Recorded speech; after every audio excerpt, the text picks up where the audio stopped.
នេះបងវាចូលទឹកណាំអានេះកំប៉ុង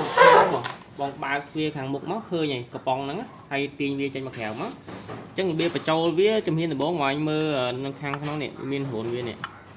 អញ្ចឹងរុននេះបើយើងយកទូវាទៅប៉ែតណាយកមកសកគាស់តាមរុនហ្នឹងក៏បានឬមួយក៏មួយទៀតមានវិធីមួយទៀតយើងមើលតាមនេះក៏បានដែរអានេះមានតពួកវាកន្លែងនេះអញ្ចឹងយើងគាស់វាចេះមកក៏បានដែរគាស់វាអញ្ចឹងណាយើងគាស់មកដល់មកជាហៀងមកវាជាប់តាពីក្រោមហ្នឹងទេនេះហើយទាញវាចេញមកបើកកម្រនឹងបានហើយតោះមកបងមើលអានេះមានឆ្នុកមួយឆ្នុកអានេះខ្ញុំធ្រាប់ដោយសារតែវាឆ្នុកវាហៀចឹងខ្ញុំធ្រាប់អាហ្នឹងមានឆ្នុកមួយយើងយកទៅវាសោកមកអានេះយើងសោកវាចូលជ្រៅណាដើម្បីការពារកុំឲ្យវាខូចអាឆ្នុកហ្នឹងចូលជ្រៅចាំយើងគាស់នេះគាស់វាចឹងមកបាទវាស្រួលចាក់ដែរទេហើយយើងចាក់ចូលទៅចាក់ចូលយើងបិទវិញចឹងមកកំប៉ុងវាអាចដាក់បានទឹកណាំ1គីឡូកំប៉ុងវាតែយើងបាច់យើងចាក់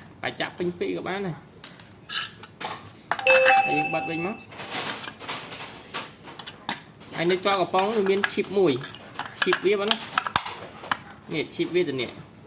ក្នុងឈីបមួយហ្នឹងបើសិនបើវាលោតភាគរយអស់ឈីបចាំយើងដូរកន្លែងឈីបហ្នឹងហើយវាដោះឈីបវាយើងគ្រាន់តែចុចកន្លែងកណ្ដាលនេះវាមានចុចពី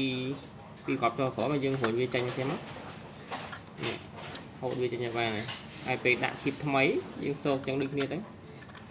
តែឈីបនេះ